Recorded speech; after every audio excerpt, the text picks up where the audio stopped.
I'm Bob Pasnick. I have the honor of being the director at Cedar Rapids Public Library. I would like to do something that would be uncomfortable for Jessica. Realize that library is many things, but it's nothing without its people. To take no volunteer program in a year to make the program we have now is literally amazing. It doesn't happen by accident. There's a reason why that when I'm in my email at 10 o'clock, she's been there for a while. I can tell, working late, the commitment is high. Nothing is left to chance with what she does, and I appreciate it very much. And there's almost nothing this library can do than to invest in its people, and then it leads me to you.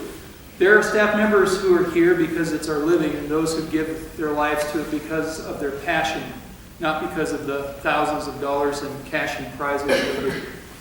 And this library would not be able to function without you.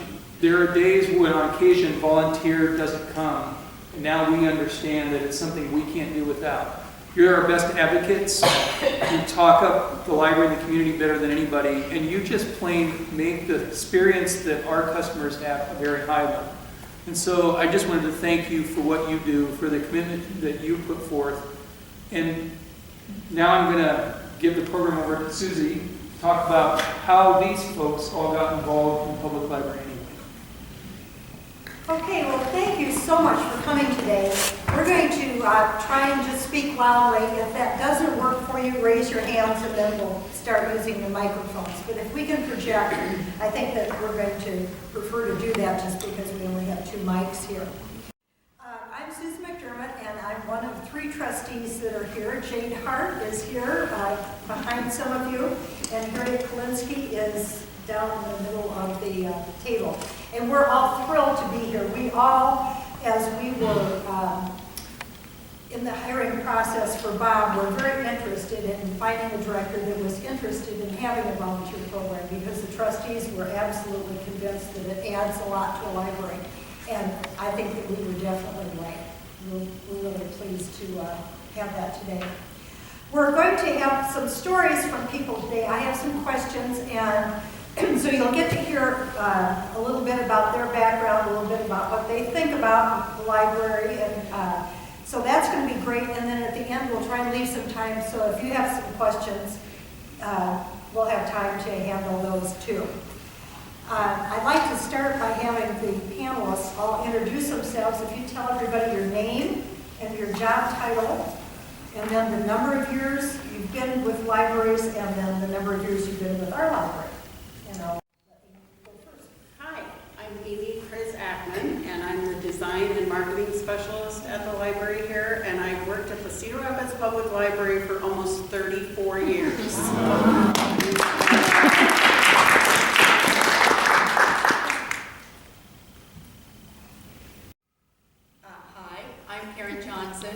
I've been at this library for 13 years and other libraries another 8 years, I think. 21 altogether, whatever that comes to. I am the collections services manager now, but I've had several positions since I've been here. I've always said I've got the best job in the library because I get to work with the book buying piece, and that's just so much fun. And keeping the library looking like it's containing things that people want to come and check out. I've had 4 different interviews since I've been here, and they've all been really fun. But what I do is the most fun, and the people I work with are the best. Hi, my name is Jennifer Jorgebrecht. I currently work as a customer service associate, mainly in the children's department. I have worked in libraries for a total of 12 years, 2 times here at the library. My first time was for about 3 years, and then currently now I've been here for 2 years. My name is Harriet Kolinsky. I am a retired high school English teacher. I'm a trustee. I am a volunteer holds puller. The number of years I've spent in libraries, I think would be 68, because I'm 68. I've been with this library for the past 6 years as the board of trustees, and with that job, I'm the liaison with the Friends. And so it's been a lovely relationship. Hello, I'm Barbara Bernier. I'm a shelfer here at the library, which means I'm one of those people who push the cart around and puts the books away. I started out, I guess, in junior high school being a helper to the librarian, and went on to do 6 months full-time between sophomore and junior year of college at the University of Notre Dame in the search department. Then I volunteered once we moved here as a way to get to know people. We had moved here and knew nobody, and there was a small ad in the Gazette one Sunday that advertised for a volunteer to help mend books at the Marion Public Library. So I answered it, and it didn't really help me get to know anybody, but I stayed there for a very long time. All the while my daughter was in elementary school and then in high school. So after that I left and came here, and I've been here since 2005. I'm Sarah Bowles. I'm a customer service associate here at the library. I've been working in libraries for 7 years now, and I'm in my 8th month here. Hi, my name's Erin Horst. I'm a reference librarian here at the library. I've worked about 7 years in libraries, and I've been here at Cedar Rapids for 6 years now. Close to 6 years. Okay, so you've met our panelists, and I'd like everybody to share a brief summary of how you came to your current role of the library. I'll start out. I started volunteering in the library in about 1972 or 3, when my now adult daughter was a preschooler, and we were in the Carnegie Building across Green Square. And I and a friend developed the Books by Mail program, and Brooke would come in with her little Fisher-Price dollhouse and some cereal, some Cheerios in a baggie, and the staff were very lovely about having her come in for 4 hours, and she didn't make a peep, I don't think. She loved it. And so I've been actively volunteering or involved in the library since then. Amy? I started working at the library when I was 16 years old as a shelfer in the old Carnegie building across the street. I worked as a shelfer throughout my high school and college days. After graduating from Coe College, I had a BA in psychology, and I applied for a full-time position as an information specialist at the library. I worked at the information desk at the new First Street library until the flood of 2008, and I loved working in the library. I figured that my BA in psychology was a bonus in working with the public, and it really was. I started working towards my current role as a graphic designer at the library a couple of years before the flood. During my off-desk time, I would be the library photographer, and then as a designer for just a few special projects. I did the summer reading brochures and some of the staff discover posters and displays. The library supported me throughout these projects and allowed me time off to attend graphic design classes, just a couple here and there. After the flood, I worked at the customer service desk, but spent more and more of my time in the graphic design capacity, as they needed someone to create interior signage for all of our new spaces out at Westdale, sorting through and categorizing thousands of post-flood photos that were taken of the First Street building, designing posters, creating timelines, entire window displays of our flood story, and then our recovery process. So then I was hooked.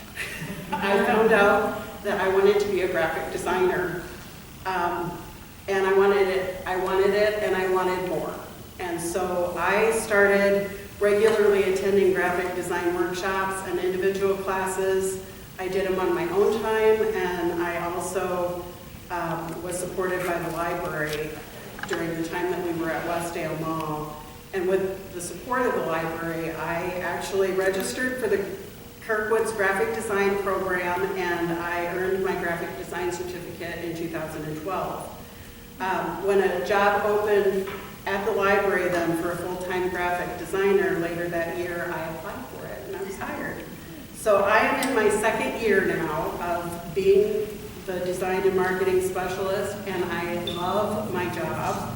And the library, I would not want to work anywhere else. I love it here.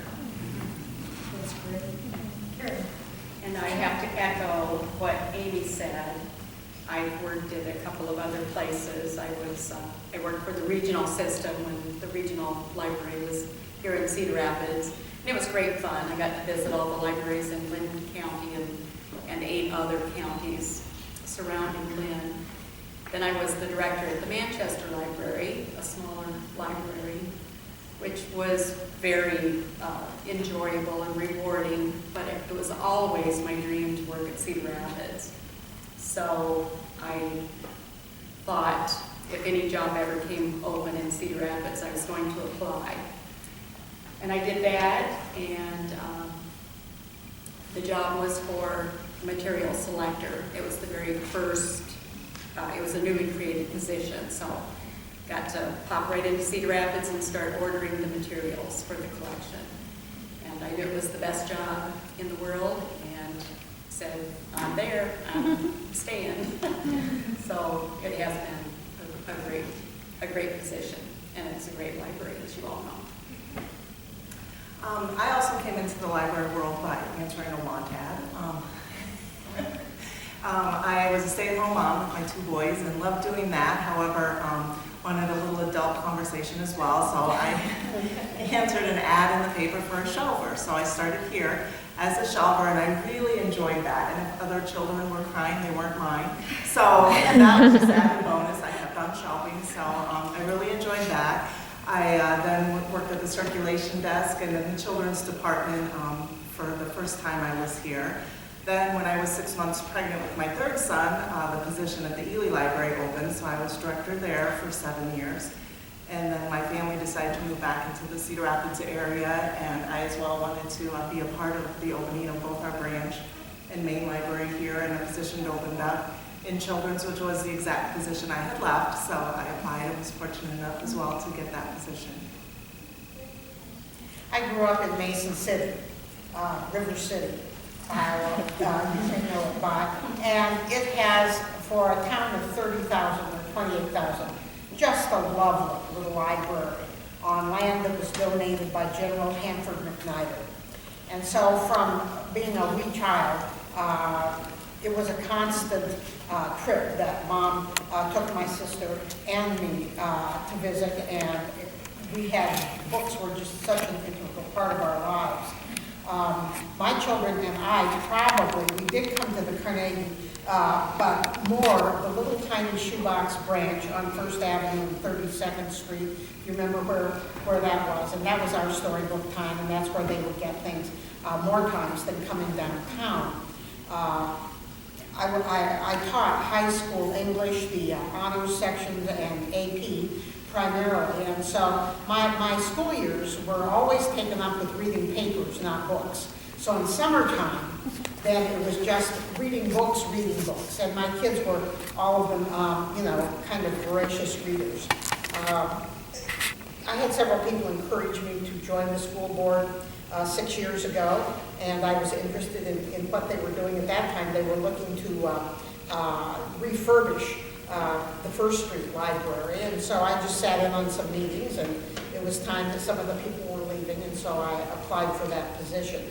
But always, the library has been kind of a focal point of an awful lot of things that we've done as families, both as a parent and as someone's child, and it's a joy. And I tell you, pulling those holds as a volunteer, I just absolutely love doing it. It kind of lets me get to know the library pretty, intimately, as well as occasionally see people I know. And when I'm shelving the holds and someone finds one that they've had, they're so delighted that it just makes you feel like you're doing a good thing. So that's my experience.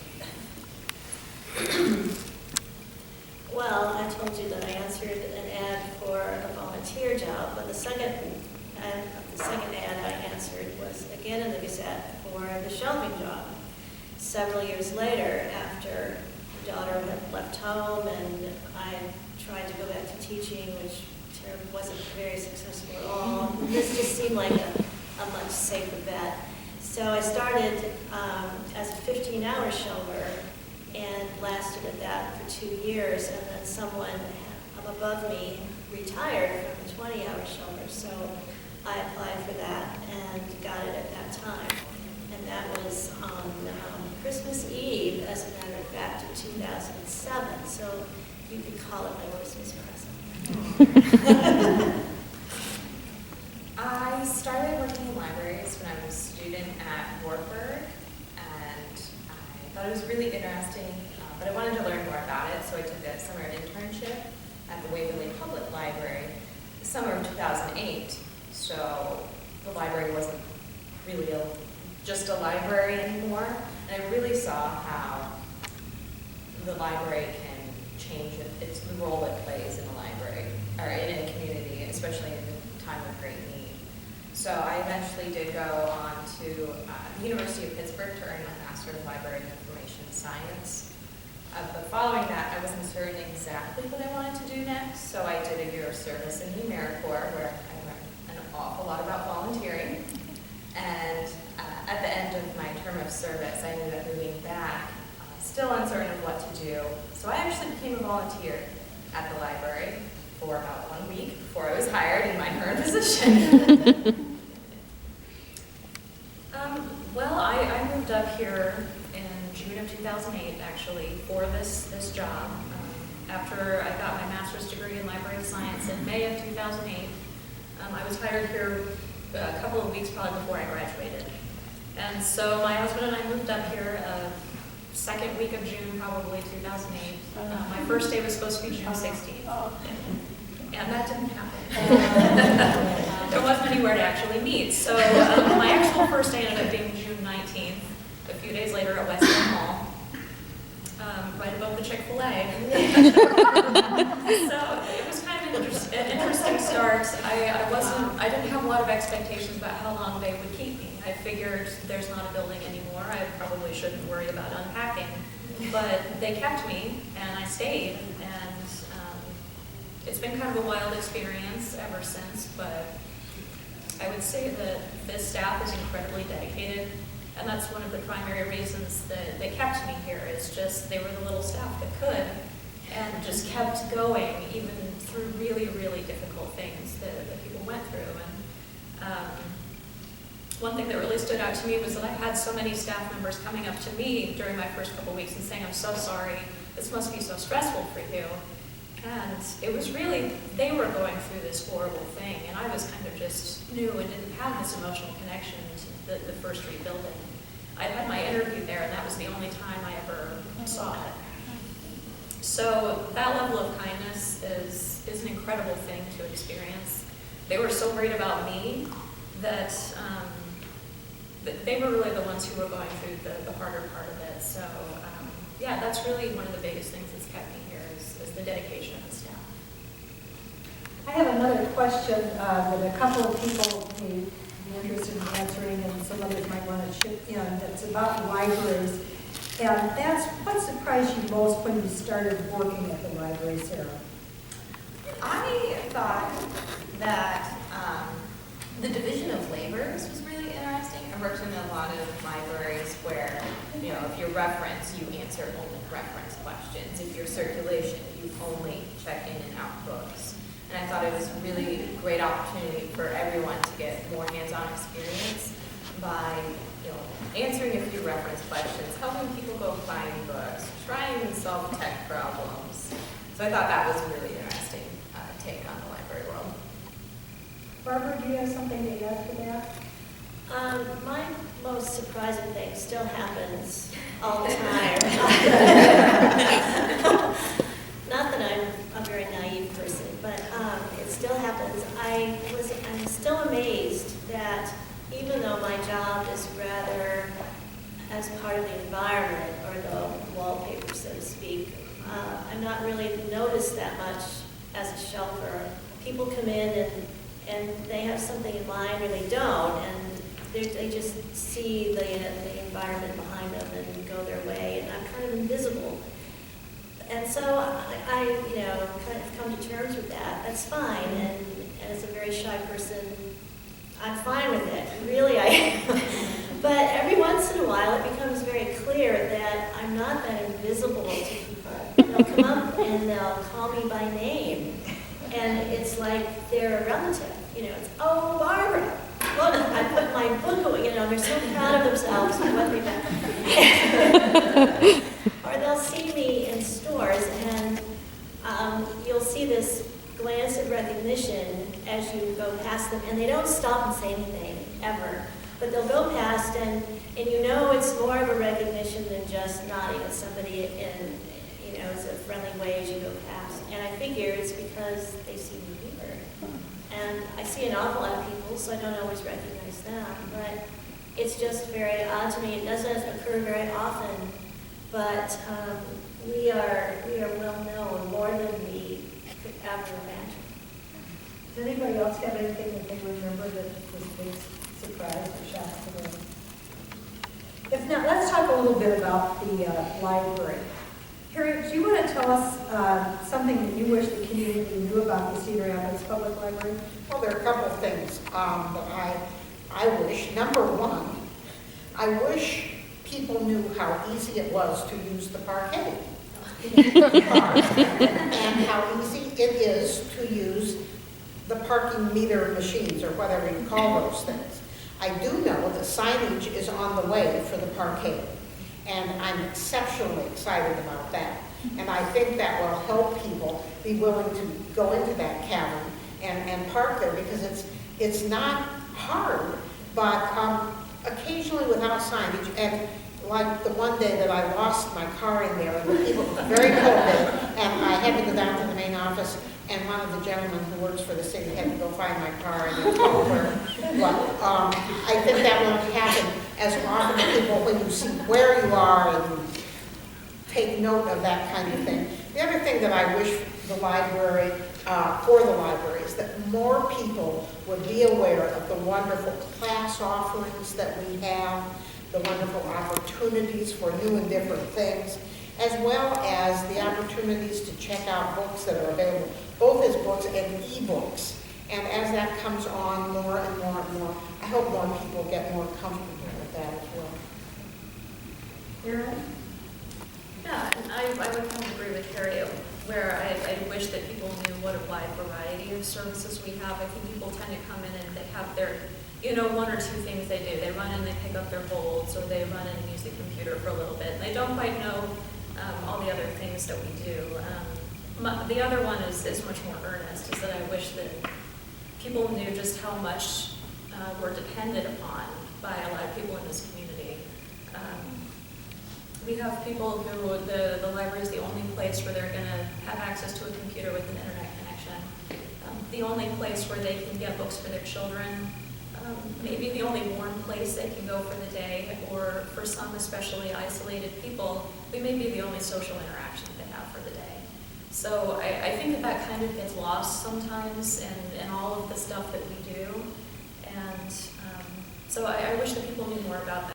Something that's really important, and I think the staff sees it all the time, but a lot of our you know, customers don't end up seeing that if they're not looking real close. So I think that's something that you probably are getting to know a lot more, is just how much people depend on us.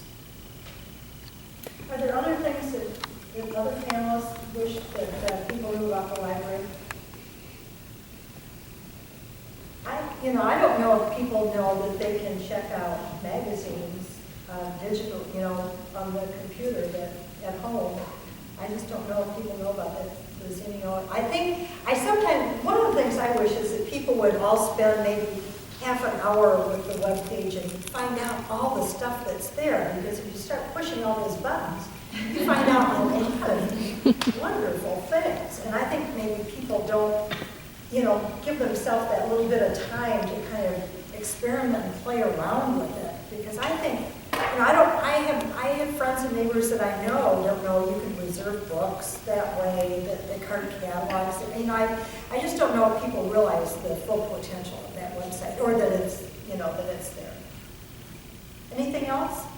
I have something. I still will admit I have friends who don't realize they can check out movies from us. So I find that amazing. So it seems like I'm always advocating, you know, that all that we have to offer, and it goes from very basic items as well. Let's talk about volunteers a little bit. And Amy, could you tell us a success story you've had working with volunteers? Yes, I can. I can tell you a couple. I thought you might be. I have two success stories to share with you that are going to highlight a few of our wonderful virtual volunteers who unfortunately can't be with us today, but because they live in Illinois, Minnesota, and New York. So the first story involves the photographs we've taken here at Cedar Rapids Public Library over the years. In the past, our aim was to try to record everything. If there was a program or event, we took about 20 pictures of it, and we tried to get the same shot over and over until we got the right one. Then we put them, all of the photos, in hundreds of folders, and we put them by event into our computer. So when I needed to use a really cute picture of a child for a program, I needed to look through all kinds of folders to try to find one that would work. Lots and lots of folders, and that would take lots and lots of time that I don't have, and that is why I did not ever do it. I didn't use any of the photos in any of the old folders that had all of the events that we've done throughout the years. So when, I can't tell you how thrilled I was when Jessica asked if there was any projects that could be done with volunteers. My first thought was these photos. They've got to be handled somehow. So Jessica recruited Debbie from Chicago and Jen from Minnesota. We uploaded all of our photo folders onto a Dropbox out in the cloud. And Jessica and Debbie painstakingly went through these folders and picked out photos that we can actually use. So if there were 20 photos of the children's juggling event, they picked out the best one. They labeled it child, and they put it in a folder that I can easily access if I need a really cute picture of a child. I don't need a picture of a juggler, I need a picture of a child. So they filed them where I could easily locate them, and if there wasn't a good juggling photo, if they were blurry, if the lighting was bad, they just got rid of that folder because we don't need to keep it anymore. Talk about saving me time. I am so grateful to be on the receiving end of these dedicated volunteers. I just can't thank them enough. Oh, and after her work on the photo backlog, Jen has moved on to helping with our staff photo directory, so she's working with those photos, and it's just wonderful. That's my first story. My second story involves the stock photo library that the library maintains. It consists of hundreds of stock photos that we use that are all put into a folder, and they've come throughout the years, so we have hundreds of them. I download each photo by number, and they're in the stock photo folder, and when I need them, I have to look on the screen and look through each photo to see which one I want to use, and I scroll and I scroll and I scroll. And I guess I should say that I used to have to do that, but thanks to Michelle and Anastasia, both from New York, I can now find photos I need by keywords really, really, really fast. These virtual volunteers went through each one of our hundreds of stock photos, and they changed its number to all of the keywords that fit the picture. So number 539953975 became boy American flag. So when I want a picture of a boy for the 4th of July web banner, I can enter boy and flag, and I can retrieve the perfect photo within seconds. What a huge time saver. And I owe it all to Michelle and Anastasia. And Michelle, Well, she's ready, willing, and able to help with our next batch of stock photos because she's a virtual volunteer extraordinaire. And I guess the fact that our library in Cedar Rapids, Iowa, can receive assistance like this from all over the country and potentially the world simply amazes me. I am grateful that there are people out there that are willing to help give their time and energy and talent to help us succeed here. Wow, that's quite a story. It is. Jennifer, do you have a story? I do. I have a recent example. The Children's Department really makes use of you volunteers, so thank you very much. I know some of you are out there who helped us over and over again. Spring break was just a few weeks ago, and the first time that Molly Garrett, who's our youth services librarian, and I coordinated our efforts to provide a program for the children and teens together. It was a wild success. We had about 300 kids, tweens, and teens, as well as about 100 parents come and enjoy our Minecraft program. And if you're not familiar with that, it's a video game that you can play on the computer or on your PlayStation. They had a wonderful time, and thanks to all of you, we had probably 200 hours of volunteer time before the program, wrapping boxes so the kids could do an interactive version of it in the auditorium, and then the day of as well. So from the day we opened, our hour we opened till we closed, we had people streaming in, and it was a great success, so in large part to our volunteers. Jennifer talked to the Board of Trustees at the last meeting and showed us the program, but I think we knew volunteers were important. I think we were just floored at the amount of work that went got into that very successful program. It was wonderful. Karen, how do you see volunteers impacting the library today?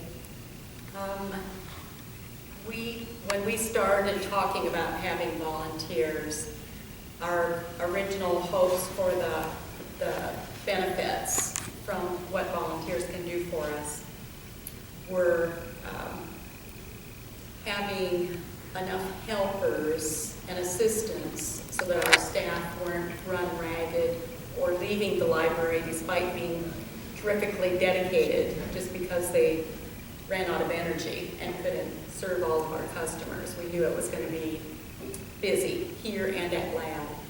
So we were hoping for a successful program that would supplement what we could do. Otherwise, customers wouldn't want to come back. They might have a bad experience at the library just because people would be too busy to really help them appropriately or be friendly. We can always count on all of you to provide a friendly face and help in any way that we need, any aspect. If they're looking for a book, you know how to find Jen to say, this person would just love to have a book on dinosaurs or Minecraft, and away they go because of your help. We also knew that volunteers could provide the advocacy that we talked about earlier. We know if you know the library better and if you know how great we are, then you're going to tell people, and that helps us. It helps us bring more people in. It helps us get additional funding so that we can do more things. So we couldn't do all of that without you. And it also then provides a lot more community engagement because you have friends. You tell them what Susie wants people to know about the library.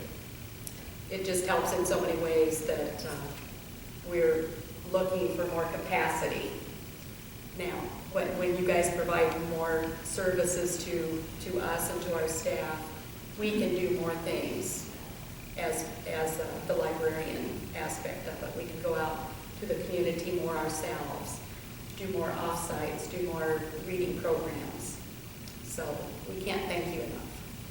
Harriet, do you have some thoughts on how volunteers are impacting the library today? Well, as I look out at all of you who are volunteers, you're worth a lot of money. You have a dollar sign above your heads that you are contributing to this place. And because whatever body you have, and you see all the requests on television and you get all the things in the mail, every entity is asking for your money, and what you provide for us is your money in the time that you give us. And that's a tremendous impact. You are providing your services so that the professional librarians can have, can free up their time in order to help all of us when we need more help than we can figure out on our own. Jessica and Bob and Susie and I have been part of a 4-month service enterprise initiative that a number of cities were chosen to complete during the 4-month period on how to maximize volunteer services. And we've been 1 year in the lab. We started the lab with this many volunteers. And we've been here since late August, September, and we are up now to 120 volunteers in that time. And so it is a wonderful thing. Service, I think that we do provide, besides which, it's so much fun, and the people here are so lovely to work with that I think volunteers impact the library, but I think that the library impacts the volunteers too. Thanks, Harriet. I have one more question before we open it up, and that's, I'm going to call on Erin first. Could you tell us, Erin, about the time you saw the impact of the library in someone's life? So I was thinking about this question, having a difficult time thinking of one time that really defined that question. So I was kind of thinking about an aspect of my job where I teach computer classes here at the library, and specifically I teach computer classes for beginners. And a lot of those beginners are retirees who retired before computers were used a whole lot in their jobs. And if they did use computers in their jobs, they were very different types of computers. So they're coming to the classes to work on their skills. They want to be able to interact more with their families. So many kids and parents are posting photos on Facebook, emailing them back and forth. So much of our lives are online now. And if they don't have access to that, then they're kind of shut out. They're kind of isolated, and it can be really intimidating if you're starting from scratch, essentially, with all of these skills. Oh, are you having trouble hearing me? Thanks. You have to put it on. I think it's on. Oh, yeah. Can you hear me? All right, so where was I?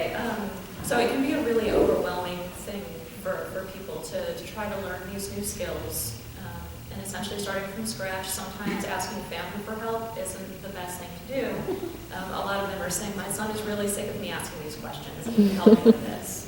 So it's really rewarding for me to see somebody make progress with things like that, because they're really dedicated, they're working hard, and it's a difficult thing to learn. So it's really great to see them continue through most of our classes, and they're actually picking up these skills, and you kind of see things open up for them. Things that feel kind of simple to a lot of us, being able to use email, being able to open up a photo on your computer, being able to save something. These are skills that they hadn't had an opportunity to learn before. So it opened things up a lot for a lot of people. And so it's really inspiring for me when someone comes back and is comfortably and confidently using these things. So I had trouble narrowing it down to one, but I would say it's that group that is always really exciting to work with. Karen, do you have something to add about the impact of people's lives? Like Aaron, I thought about that question a lot too, and probably I'm not a real big talker, but I could probably talk about that for a long time. So I narrowed it down to what I think is really important and really fulfilling, and I think that's something that makes us all feel dedicated and privileged to work here, and that's having people bring their kids in, either for just a program or for summer reading. When I worked in children's for a while, it was right during summer reading, and so many parents would come in and come to the desk to sign up their little ones and say, I remember when I was here signing up for the summer reading program. And just, I think it was about a year ago, Hillary Livengood, one of our great board members, brought in for Carol and me to see a whole stack of summer reading folders that she has kept for however many years that she attended summer reading. It's really a neat collection. And then she was trying to verify what year we did this program and this program and this program. But I just can see, you can see the impact so well from people who learned to love the library when they were kids and make it a point to bring their own children here to participate as well. Thank you. I think we have a real treasure in this library, and I'm sure you agree with me. I gave a tour before this recognition, and I asked the gentleman that I was giving the tour to, I said, what do you think? Did it meet your expectations? Because I know you've heard good things about the library. And he said it far exceeded what I ever thought. He said it's hundreds of times better than I even imagined. And I think that people are really pleased with what we have. Let's open it up and see if there are any questions for anyone on the panel. If Bob is in the front row, I think he's probably fair game too. If you have questions. So is there anything that we can answer for you? Yes. I guess this is for Karen and maybe Erin, but how do you decide what books to buy? That's more for you. Okay, Should I turn this on? Okay. We get this question a lot, I would say. Yeah, we get this question a lot. And that's one of the parts of my job is to select books for the library. I had the incredible opportunity to select the books for the adult fiction and nonfiction collection for the building ahead of time. So that was a large 2-year project. There are some books that we know we're going to get. Everybody wants the newest James Patterson or the newest Nora Roberts. Those are easy decisions to make.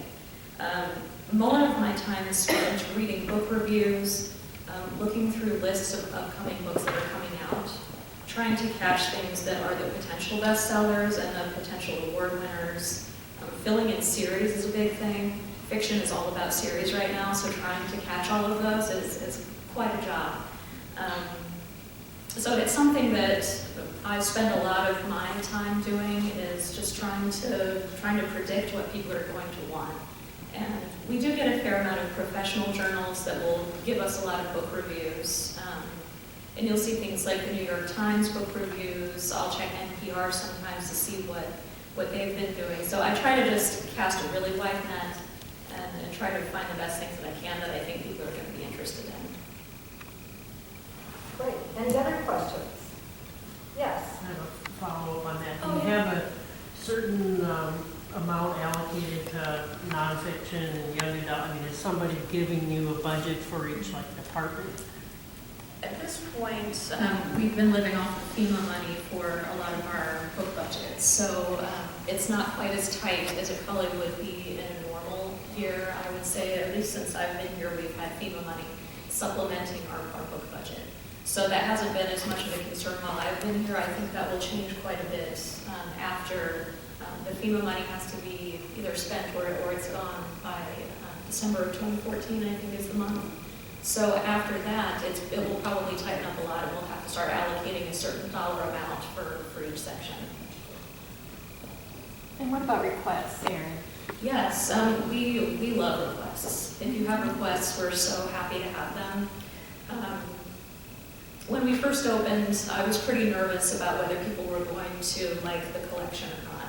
If you spend 2 years of your life working on something like this, you're kind of terrified that everyone's going to hate it or something. One of my coworkers was kind enough to reassure me, and he said, the library that was on First, that was a collection that had been curated by dozens of librarians over decades. This one was put together by about 5 people in a couple of years. So you can't put that kind of pressure on yourself. There's going to be holes. So what I kind of told the staff was, if people have suggestions, if we missed something, just let us know and we'll try to get it.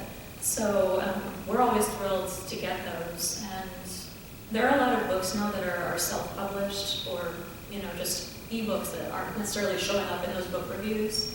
So if someone catches a trend before we do, then that's great. We're happy to look into it. And how do people make requests, Erin? Yes, there's a link on our website. So it's crlibrary.org, and if you go to there's a suggestions, no, it's not suggestions, it's services tab across the top. There's a big list of services that we have, and there's one for make a suggestion. Okay. Is that website again? Yes. This is just for the panel in general, but be it programs, physical improvements to the library, features, whatnot, what would you say your top wish list items would be for when we reach the 1-year anniversary coming up this year that we don't have yet? Okay, panelists, what do you think? What do you think? I can answer it if you're... Please do it. I don't think that we're missing any particular piece. It's not like there's a big puzzle piece missing. It's sustaining what is already a really great sort of palette of services and products the library offers. And we've talked a lot about FEMA money. We have to transition as a city of owning that library now.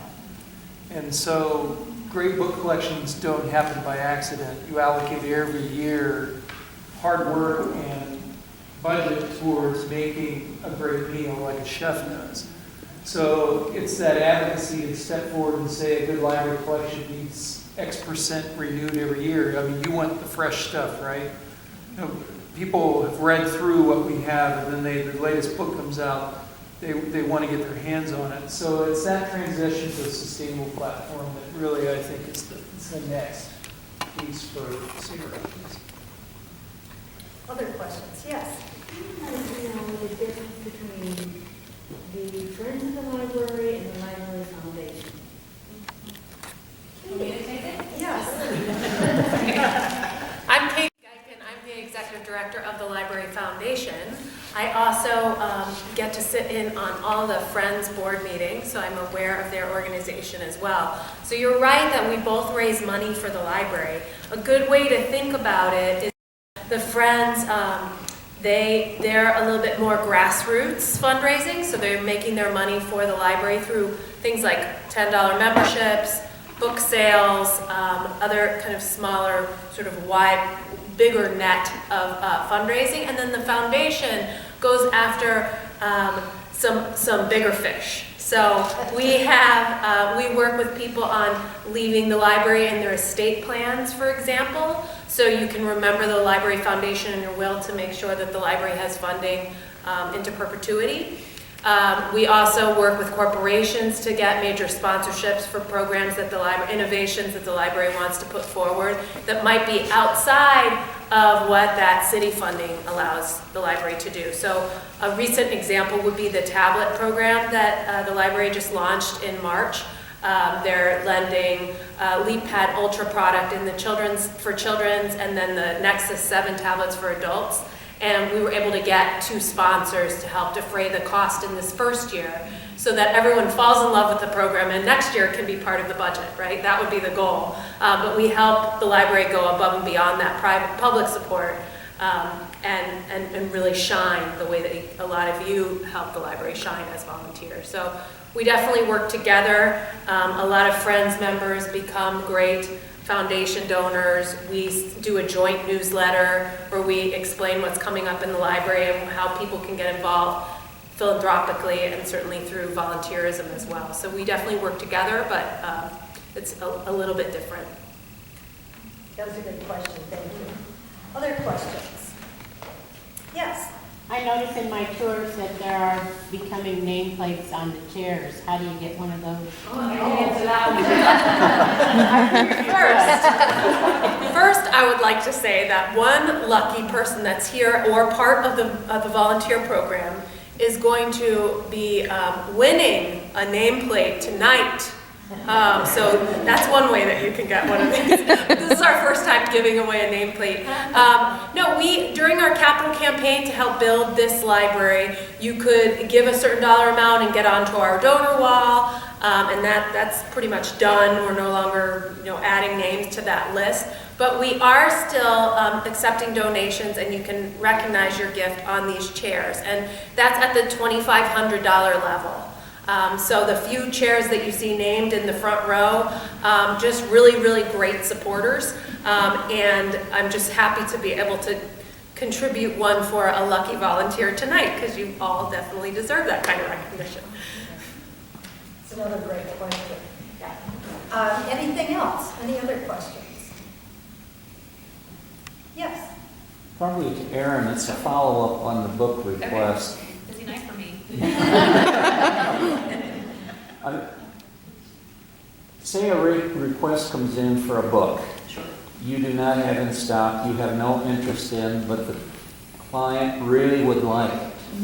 Is there any kind of process you can locate that book from another library, Yes. bring it in, Absolutely. maybe charge an additional fee, and you can use the book? It's called interlibrary loan. So we do that pretty regularly for books that are kind of difficult to find. If they're looking for something that's kind of older, something that was published more than 10, 20 years ago, even further back, if it's something that's a little more academically minded, or a textbook or something like that, we do have a form on our website for interlibrary loan. So that means that we can search libraries all over the country to try to get that book, and they will actually mail it to us. I'm not sure what the fee is for it. Is it? It's $3. Okay, that's right. $3 for in-state if we can find it in Iowa, $5 if we need to go outside of Iowa. A lot of things we can actually just find in Iowa, especially if it's academic. We have so many colleges and universities here that it's usually pretty straightforward to do it. So yes, that's a wonderful alternative if it's something that we're just not able to get for the library. Anything else? We really thank you for coming tonight. It looks like there's one more. Oh, I'm sorry. I just have a question, and I don't know if it's even feasible, but there's so many new services and stuff that you guys are offering now. Is it possible to, I don't even know, is it possible to ask someone at the Gazette to run a feature once in a while to recognize those programs? Is that even feasible? Amber, do you want? Amber is our public relations person. Yeah, I'm Amber. I'm a community relations manager. I deal with the library and the media. Our friends out there at the Gazette are part of that. We work with them regularly to try and get coverage for a lot of the services that we're providing, along with other media outlets like our news stations in town, and are always looking for opportunities to highlight the services that we provide. And so we're constantly having those conversations with them, and we're lucky. I think we get a lot of good coverage, but we do a lot, and I think it's difficult for them to cover all of what we do. So you're absolutely right. We're always looking for those opportunities to pitch story ideas to them about the great services and programs that we have at the library. So if you're not seeing stuff, we're not doing our best. So we need to keep trying. They have guest editorials, you know. That's right. So maybe you can put that authors. Yes.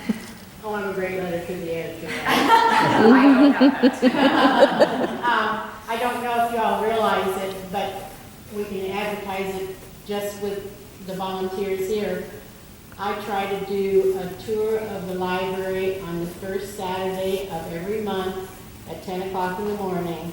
And I am so enamored with this library and the personnel that work here that I just think this is one of Cedar Rapids' greatest assets, and I love to share it with people. And there have been days when I've had 1 or 2 people come. I would love it if 25 people came on the first Saturday of the month at 10 o'clock. I can't think of a better way to close that than that really nice statement. We're awfully proud of what we have too, and we're even more proud. We're very proud of the building. We're more proud of the people in the building.